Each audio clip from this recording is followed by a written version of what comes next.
BJP के उम्मीदवार को वहां हरा के हाजी हनीफा जान साहब। सर अभी कंटिन्यू सर मुझसे बोलिए आप। जहां तक मेरे अपने सीट की बात है, जाहिर सी बात है कि मैं इस अंदाज में आपसे बात करना नहीं चाहता था। मेरी ये उम्मीद थी कि बारामूला काउंटिंग सेंटर से डीसी ऑफिस जाके अपना सर्टिफिकेट लेके मैं आपसे बात करूं, लेकिन अल्लाह ताला को वो मंजूर नहीं था और बारामूला पार्लिमानी सेगमेंट के लोगों ने जो फैसला सुनाया है वो हमारे सिर आंखों पे। मैं जानता था कि ये मुकाबला मुश्किल होगा। शुरू में जिसके खिलाफ मैं इलेक्शन लड़ रहा था वो उसकी मुखालफत करना मेरे लिए ज्यादा आसान था। इंजीनियर रशीद साहब जब मैदान में उतरे तो जाहिर सी बात है इलेक्शन में उनका मुकाबला करना हमारे लिए थोड़ा सा और मुश्किल पड़ गया। और जिस तरह का सेंटिमेंट बना, जिस तरह नौजवानों ने, हमारी माओं ने, बहनों ने इंजीनियर रशीद की रिहाई के लिए वोट डाले,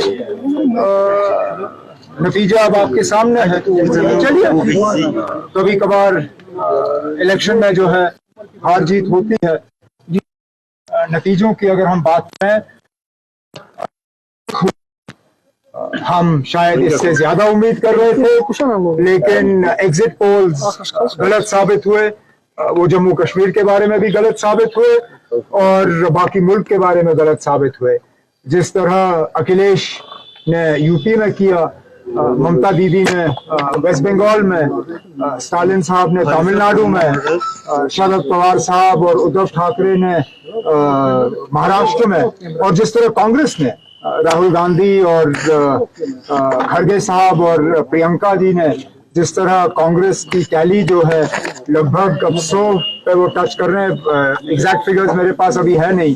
कोई भी एग्जिट पोल के बाद ये सोच भी नहीं सकता था कि ये इतनी अच्छी परफॉर्मेंस ऑपोजिशन की रहेगी। बीजेपी जो 370 की बात कर रहे थे, जो 400 पार की बात कर रहे थे, अब उनको कोalition गवर्नमेंट चलानी होगी।